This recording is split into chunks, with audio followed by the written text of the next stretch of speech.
What is going on, guys? Rodney here with Crypto Bros. Welcome to tonight's video. Tonight we're actually talking about Theta Token. Now, Theta Token just got listed on Binance, currently up 38% and trading at 27 cents. In tonight's video, we're going to be doing a full review. I'm going to talk about the token economics, then we'll kind of move on to what the project in itself is, what they have going on. We'll look at some events and we'll wrap it up with the white paper. So we'll jump into all that in just a second. But before we do, just wanted to say thank you to everyone who has been subscribing to the channel, sending the likes, showing the love, leaving comments. Seriously appreciate you guys. If you haven't subscribed yet, all you have to do is come over here, hit the subscribe button. Truly humbled by you guys. That being said, let's talk about Theta.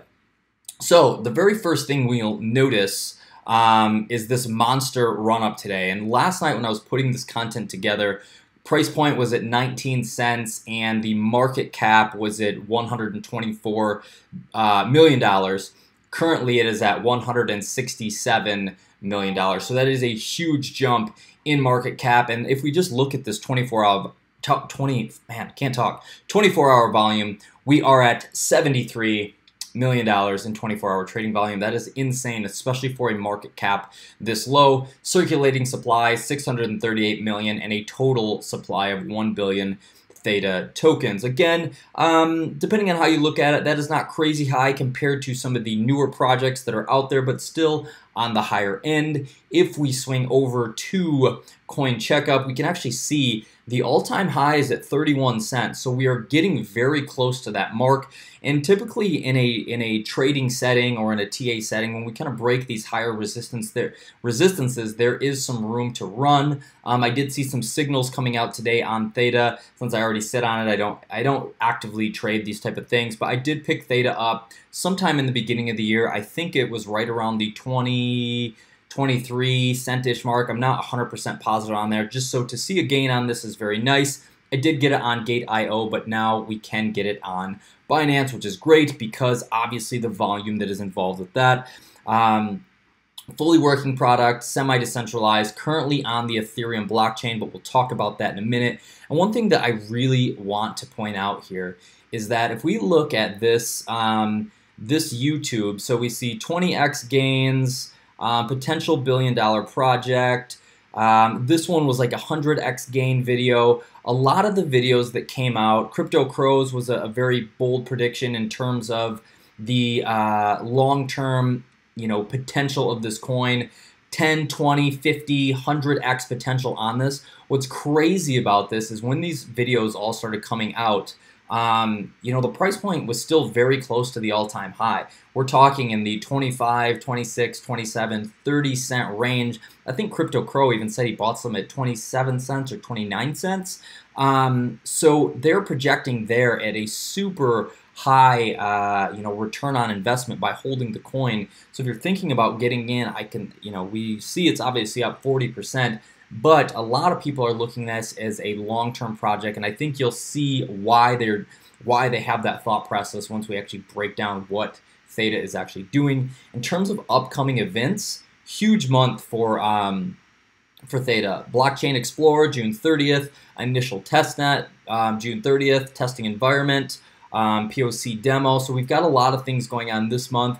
Then we're going to start seeing our peer-to-peer mesh streaming in September, client wallet September, and then public devnet / mainnet at the very end of the year. So a big year for Theta Token.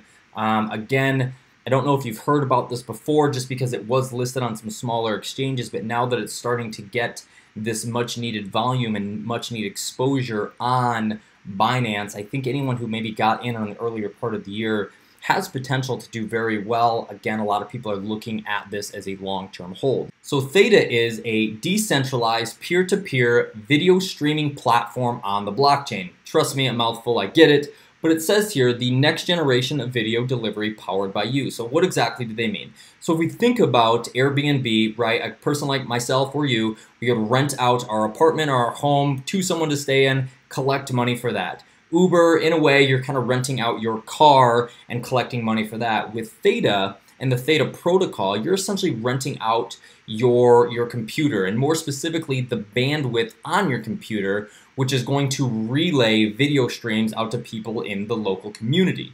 So moving on here, I do want to talk about the problem of this, or the problems they're trying to solve. But before I do that, I think there's two things that are worth mentioning.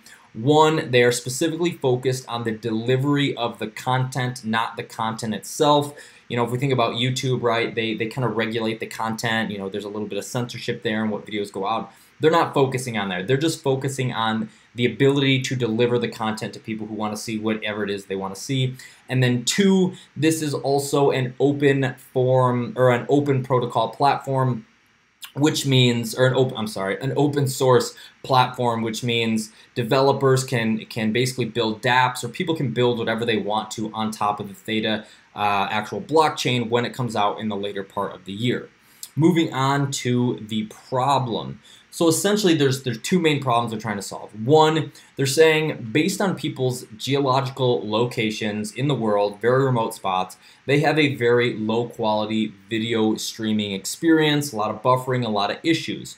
Part of that is based on the locations of what is called a content delivery network. Think of it as like just this large building that kind of blasts out. So here we go, centralized CDN, large building that blasts out the content to the viewers on the other side. There's only so many of those in the world that are available. So the farther that people get away from those, the crappier is their video streaming experience is.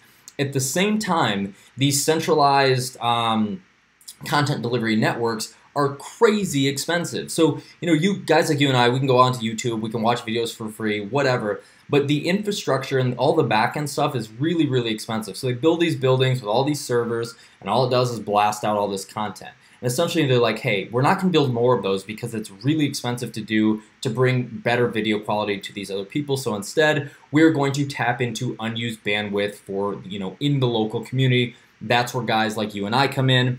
As we kind of break down how that works, there's essentially two nodes that goes on. I mean, here it's kind of like their little breakdown here. There's two nodes that goes on. One is the caching node. Essentially, this caching node kind of connects to either it's a CDN or another peer streaming something, and the caching node blasts out whatever video content or streaming quality out to the people on the other end.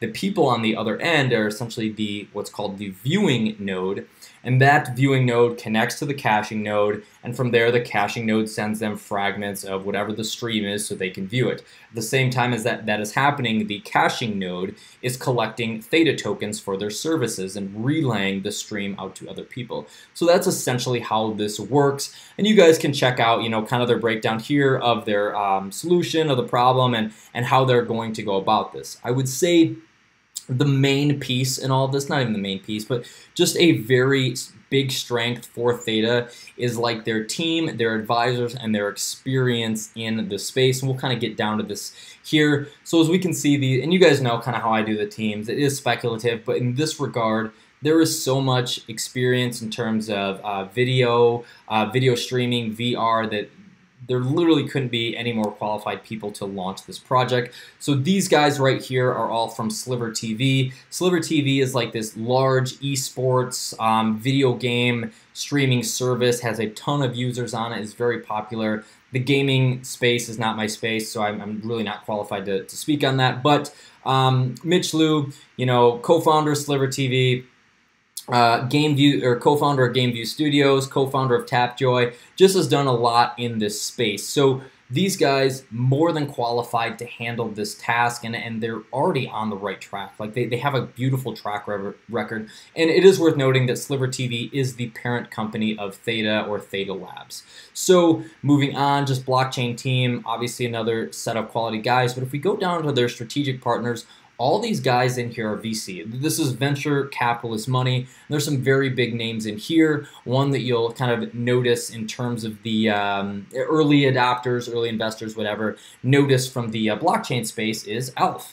So moving on to company investors, a lot of overlap in terms of like the early investors and all that type of thing. But the two big names that'll probably stick out to most of us, Sony and Samsung. These guys, again, early adopters, early investors in this kind of platform, this program, really want to see it to success. So that is a huge piece.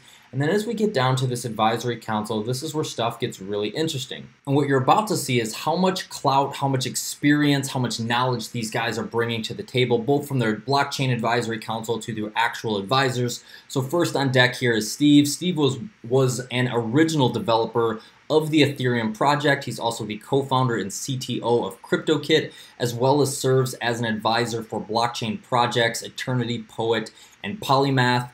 This guy right here is the founder of a very large venture capitalist fund. Travis Skewers was the CEO and co-founder of CoinMarket, one of the United States' first Bitcoin exchanges. And then moving on down here is the founder and CEO of Elf, a decentralized cloud computing blockchain network. And if you guys want to know any more on Elf, you obviously know how to do that. Moving down to their actual advisors, again, very, very strong advisory team. First up is Steve Chen, and Steve was the co-founder of YouTube. He was also the chief technology officer. And then it goes on to say that he was instrumental in building it into its viral video phenomenon that it is today, as well as help lead them through the Google acquisition for $165 billion. Next up, Dennis Fong. Dennis Fong is the founder and CEO of Plays.tv, a video platform that helps gamers level up, known as the Thresh. In the gaming circle, Dennis was crowned world champion of Doom, Quake, and Quake 2, and was called the Michael Jordan of video games. Hilariously awesome. And last but not least is Justin Kan. He is the co-founder of Twitch, and look at how many things this guy has accomplished, including selling Twitch to Amazon for $970 million, and then has also had another $60 million acquisition by Autodesk. I do want to wrap this up. I get that we are kind of pressing it for time, but I wanted to jump into the white paper just really quickly, and I'll keep this short. I'm not going to touch on all the points that I wanted to, but the first thing, we've heard of proof of stake, proof of work. This is proof of engagement, and this is specifically for the viewers. And it says, with proof of engagement, viewers can earn tokens as rewards from advertisers in exchange for their attention to video streams and providing their actual engagement. Proof of engagement is used to prove that users legitimately consume the video streams, providing better transparency and basis for viewers to earn Theta tokens and engaging with the content. And really, the last thing that I do want to wrap this up is, and this is probably my favorite kind of slide here, and it just kind of talks about the growth and the need for this actual service. And it says, live video streaming accounts for over 2/3 of all internet traffic today, and it's expected to jump 82% by 2020, according to Cisco's June 2016 Visual Networking Index report.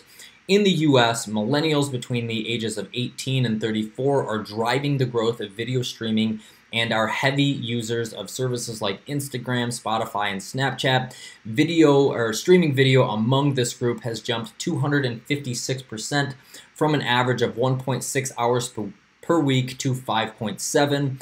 And then it just kind of goes on there saying that even more importantly than that, this next wave of technology is coming in, specifically VR and global virtual reality. Video streaming content is estimated to grow 61-fold by 2020 at a staggering 127 CAGR, according to the same Cisco report. I actually don't know what that is, but I really like the fact that they're kind of focusing on the future here. And then the other thing that I just wanted to point out here is when we're talking about this, growing VR community and the next wave of technologies, how much bandwidth is needed from where we're at today. Streaming my dumb little YouTube video, at 720p, we're looking at 5 to 7.5 megabytes per second. When we start hitting, 4K, 360-degree virtual reality, it is going 25 to 100 times. So they're trying to get this Theta protocol in place just because to build this centralized system with all these content networks and trying to reach these people from a monetary standpoint is just not feasible. So all that being said, guys, we will wrap it up there so we don't get too crazy in depth. We can actually just check over on Binance to see where we're at currently. We're up to 29 cents, so we are very close to the all-time high. I don't know. It's totally up to you if you guys want to invest. You know what they say, don't buy into rallies. But again, this thing has just been cooking, and with the volume that it's getting, This is a long-term hold for me. Please do your own research. Nothing I said in this video is financial advice, and that is all I have for you this evening. I will be back again tomorrow with another video. If you guys haven't subscribed yet, just know I'd love to have you. Have a great night, guys, and I will check you soon.